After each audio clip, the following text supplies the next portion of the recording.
Good morning. It's 10 o'clock. It's time for our gathering. Let's start with prayer.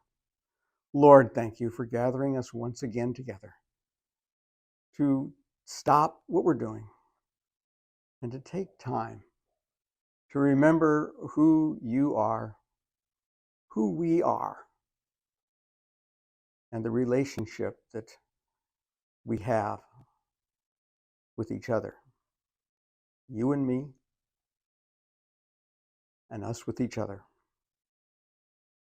Bless us, Lord, as we consider your word. Amen. Today I'm going to read to you. I had a couple of scriptures, but one of them was way too long. But I'll give it to you so that maybe if you have time today, take time and read Psalm 104, the 104th Psalm. And just briefly, what it is, it just talks about what God has done for you and how he takes care of you each day. So if you get a chance, read that. But what I'm going to talk to you today is out of the book of Romans, Paul's letter to the Romans. And he's just talking about people walking around in their everyday life. And what should that look like? So, starts in verse 1. It says, and I'm just going to read the first 3 verses. So here's what I want you to do, God helping you. Take your everyday, ordinary life, your sleeping, eating, going to work, and walking around life, and place it before God as an offering. Embracing what God does for you is the best thing you can do for him. Don't become so well adjusted to your culture that you fit in without even thinking.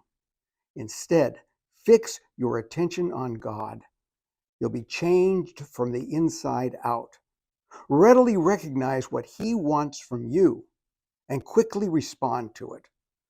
Unlike the culture around you, always dragging you down to its level of immaturity, God brings the best out of you, develops well-formed maturity in you. I'm speaking to you out of deep gratitude for all that God has given me, and especially as I have responsibilities in relation to you. Living then, as every one of you does, in pure grace. It's important that you do not misinterpret yourselves as people who are bringing this goodness to God. No, God brings it all to you.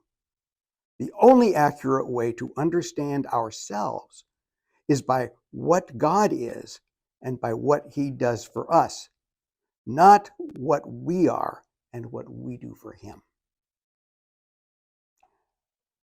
As I was considering today, one of the things that just came to my mind was, and this comes because of a conversation I had the other day with a staff member here. Someone who was changing jobs and learning new stuff, going in a new direction from what they had done previously. And I was so happy. And this person was happy too, that something new to learn, a new challenge. And I thought to myself, I understand that. I understand that. I started to list some of the things that I have done in my life. And, I was a pastor for over 40 years, but that's not the only thing I know. And it's not the only thing I've done. In college, my major was sociology, and I am still reading sociological works and sociological studies. It fascinates me. It's a subject that fascinates me. And so I still do. But in my life, I have been a lifeguard for several years, a bureaucrat. I hated it with a passion, but I tried it. A truck driver at Harvest, where you drive alongside, and you may have seen pictures of the combine moving along and the truck coming alongside, and they shoot the grain into the truck, and you've got to keep with them and you've got to keep steady. Otherwise, the combine, the grain goes on the ground instead of in the truck. I've done that. I've also driven combine, short period of time. Didn't like that as much. I have, for years, I was the weighmaster at a grain elevator every harvest.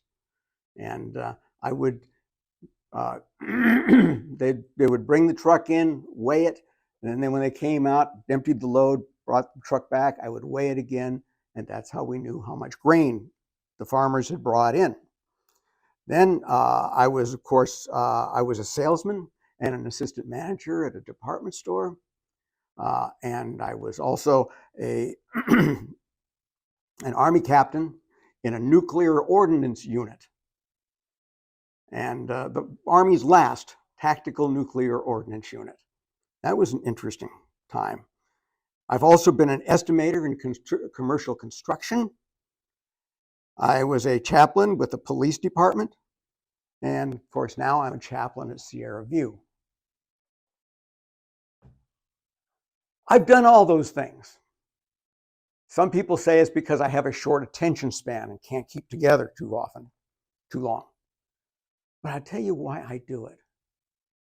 I do it because I am always fascinated with the people I work with. And I love learning new things, new ideas, new ways of looking at life. I love what God calls me into. I just kind of go with it. To me, life is about my relationship with God and the people He puts in front of me. I think that's what we're about.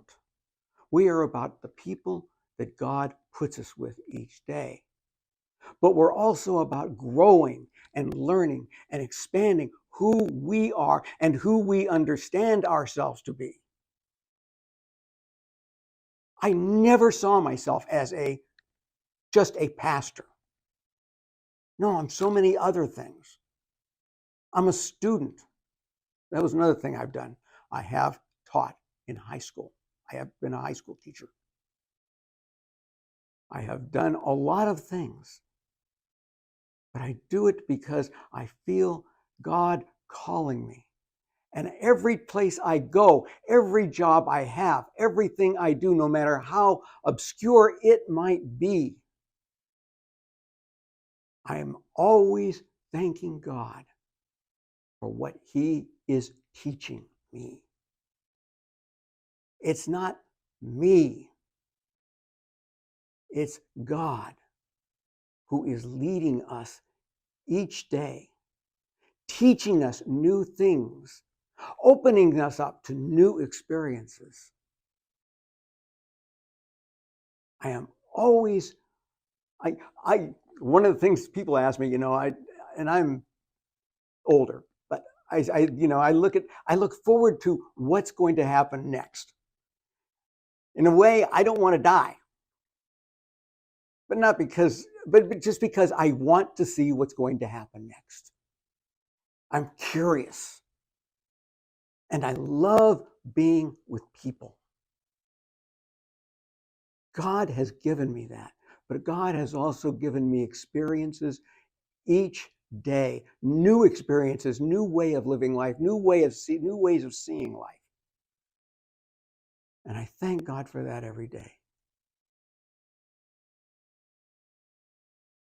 You each day have the chance to be something different, something new, doing stuff you've never done before, learning new things.